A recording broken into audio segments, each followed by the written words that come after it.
આજે હું તમારી સાથે શેર કરવાની છું તપકીરના હલવાની રેસીપી છે.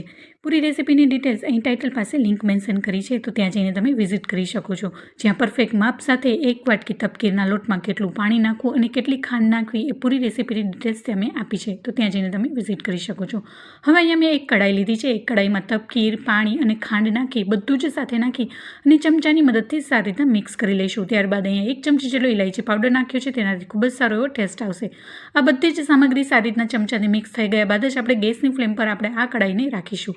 હવે બધું સારી રીતના મિક્સ થઈ ગયું છે. હવે ગેસની ફ્લેમ ચાલુ કરી અને કડાઈને ગેસ ઉપર રાખીશું. હવે અહીંયા મેં 1 ચમચી જેટલું ઘી એડ કર્યું છે અને સતત ચમચાથી ચલાવતા રહેવાનું છે અને ચમચાને છે તળિયે સુધી પહોંચે ત્યાં સુધી સતત ચલાવતા રહેવાનું છે.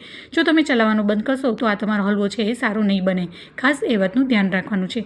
આ એકમાત્ર એવું સ્વીટ છે કે જે માત્ર 1 જ ચમચી ઘીમાં આ તપકીરનો હલવો બનીને તૈયાર થઈ જશે. જો તમે પરફેક્ટ માપ સાથે બનાવશો તો આ હલવો પહેલી વારમાં જ સરસ થઈ જશે.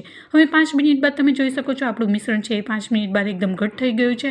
હવે આ પ્રોસેસને સતત ચલાવતા જ રહેવાનું છે અને માત્ર આ 10 જ મિનિટમાં આ હલવો બનીને તૈયાર થઈ જશે.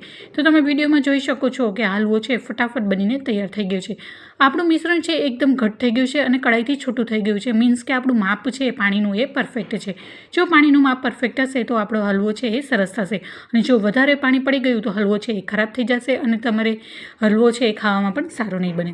હવે આપણે તપકીરનો હલવો બની ગયો છે. અહીંયા પહેલેથી જ મેં થાળીમાં ગ્રીસ કરીને રાખ્યું હતું, તેમાં એડ કરી દઈશું અને થોડું એવું ચમચામાં પણ મેં ઘી લગાવ્યું છે જેથી તપકીરનું મિશ્રણ છે ચમચામાં ચોટે નહીં અને તપકીરના હલવામાં ઉપર પણ સારી શાઇનિંગ આવે.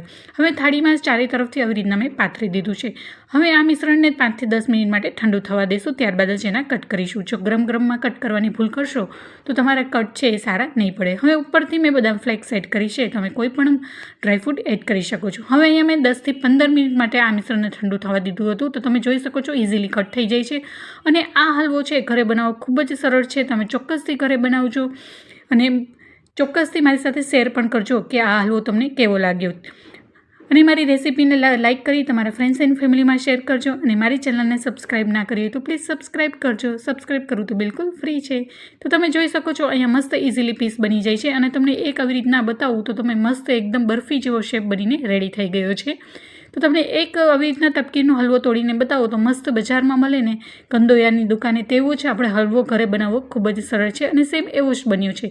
અહીં ગળાશમાં તમે તમારા ટેસ્ટ પ્રમાણે વધારે કે ઓછું કરી શકો છો. જો વધારે ગળ્યું ખાવાના શોખીન હોય તો થોડી એવી વધારે ખાંડ નાખી શકો છો. હવે બધા જ હલવાના પીસ બનીને રેડી થઈ ગયા છે. તો તૈયાર છે આપણો ખૂબ જ ટેસ્ટી અને યમ્મી એવો તપકીરનો હલવો. મારી રેસીપીઓને લાઇક કરી તમારા ફ્રેન્ડ્સ એન્ડ ફેમિલીમાં શેર કરજો અને મારી ચેનલને સબસ્ક્રાઈબ કરજો.